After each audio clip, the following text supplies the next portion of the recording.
They say the gods do not punish with lightning or thunder. They punish with time.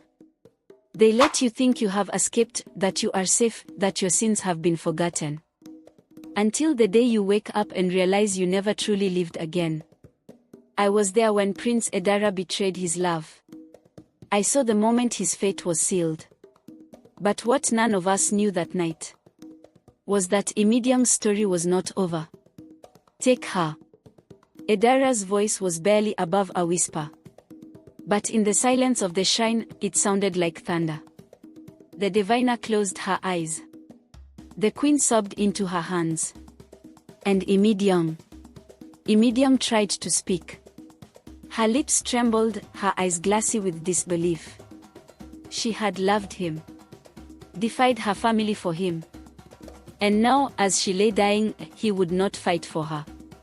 Her breath slowed. Her fingers twitched against the ground. Like and subscribe for more intriguing stories. Edara did not kneel beside her. He did not hold her. He only stared. And then the sacred fire erupted. The masks on the wall split down the middle. The shrine shook violently. The gods were not just taking her. They were taking something else. Edara fell to the ground, clutching his chest, as if something invisible was being pulled from him. His body convulsed, his breath sharp and broken. And in the final flicker of the fire, Imidiang vanished. Days passed. Then weeks. Then months. And something was wrong with the prince. He still walked. He still spoke. He still sat beside his father in the grand palace. But he was not the same. His eyes never shined again. His laughter never returned. And when he looked at another woman, there was nothing inside him. At first, the villagers whispered that it was grief.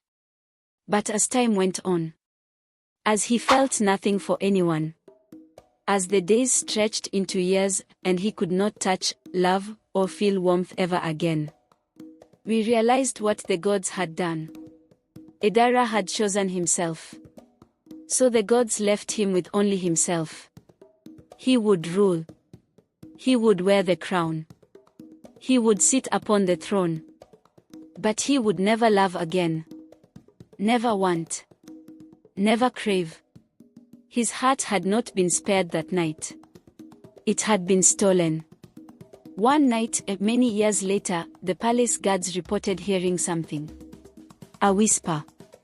A woman's voice, floating through the dark corridors. Edara had locked himself in his chamber. The doors had not opened. No one had entered. And yet, a guard swore he saw footprints in the dust, leading to Edara's bed. The next morning, the king emerged, his face pale as death. His hands were shaking.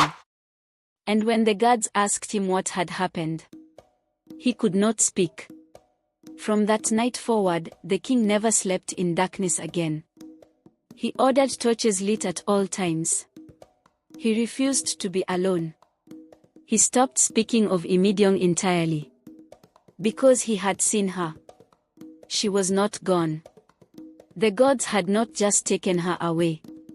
They had bound her to him. At night, when the world was quiet and his guilt was at its loudest, she came to him. A whisper in his ear. A shadow in the corner of his room.